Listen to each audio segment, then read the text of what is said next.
Merci d'avoir choisi TV5 Monde. Bienvenue. Si vous nous rejoignez dans 64 minutes, c'est l'heure du rappel des titres. Avec d'abord la colère du Congrès américain contre Barack Obama après le rapprochement historique avec Cuba. Ce Congrès ne lèvera pas l'embargo, déclare ce soir un sénateur républicain de Floride. Sur le plan diplomatique, en revanche, le processus de normalisation est enclenché avec dès les mois prochains l'ouverture d'ambassades à La Havane et à Washington. Les Occidentaux créent un nouveau mur en Europe. Déclaration virulente de Vladimir Poutine lors de son discours annuel. Le président russe accuse l'Europe et les États-Unis d'être responsables du conflit en Ukraine. Et pour la première fois, il s'exprime sur la grave crise du rouble qui frappe son pays. Retour à la normale, sortie de crise prévue d'ici 2 ans, selon le chef du Kremlin. Et puis au Nigeria, rien ne semble pouvoir mettre fin aux enlèvements de masse de Boko Haram. Au moins 185 personnes ont été kidnappées par la secte islamiste lors de l'attaque d'un village qui s'appelle Goumsouri dans l'état de Borno, épicentre de l'insurrection. Les assaillants ont massacré 32 personnes dans ce village. Nous sommes ensemble depuis un peu plus d'1 heure. Voici l'essentiel de 64 minutes, exclusivement consacré ce soir aux réactions après le dégel entre Cuba et les États-Unis. Et c'est préparé par Rémi Vincent et Alex Agenot.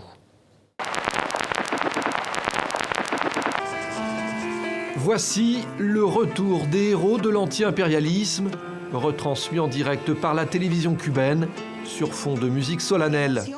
14 ans depuis leur inculpation pour fait d'espionnage aux États-Unis, que l'île communiste attendait ça. Le rapprochement entre La Havane et Washington, ces exilés cubains n'en veulent pas. Ils vivent ici en Floride depuis des années et pendant tout ce temps, leur ressentiment contre le régime de leur pays natal est resté intact.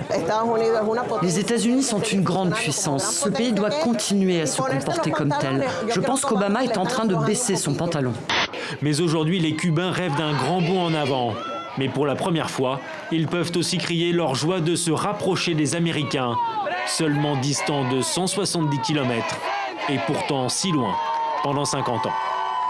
Cet été, le pape envoie une lettre à Raúl Castro et à Barack Obama. Les négociations secrètes commencent notamment au Canada. Ce que ne savais pas, que ce serait comme une sorte de cadeau de Noël, au fait, pour le peuple cubain. Et par contre, un mauvais cadeau de Noël pour une partie de l'exil cubain qui n'admet pas la possibilité qu'on lève l'embargo. J'ai encore de la famille à Cuba et ils veulent être libres eux aussi. Je pense que ce qui se passe est une très grande chose. Ce changement ne fait que cautionner un gouvernement qui viole sans vergogne les droits de l'homme. Et ce ne sera d'aucune aide pour tous ceux dont les droits sont bafoués.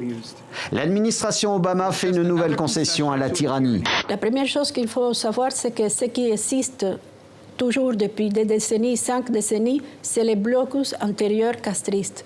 C'est beaucoup plus important que l'embargo américain. Parce que ce blocus antérieur castriste, c'est beaucoup plus fort et beaucoup plus négatif pour le peuple cubain. Beaucoup de gens vont fumer des cigares cubains lorsque l'interdiction sera levée, parce que ce sera tendance. Absolument, je vais acheter cubain, je vais acheter une boîte ou deux de Hoyo de Montele. Todos somos americanos. C'était 64 minutes Le Monde en français, votre grande édition d'information. Merci à vous de l'avoir suivi. Demain, vous retrouverez Xavier Lambrecht à lundi sur TV5 Monde avec grand plaisir.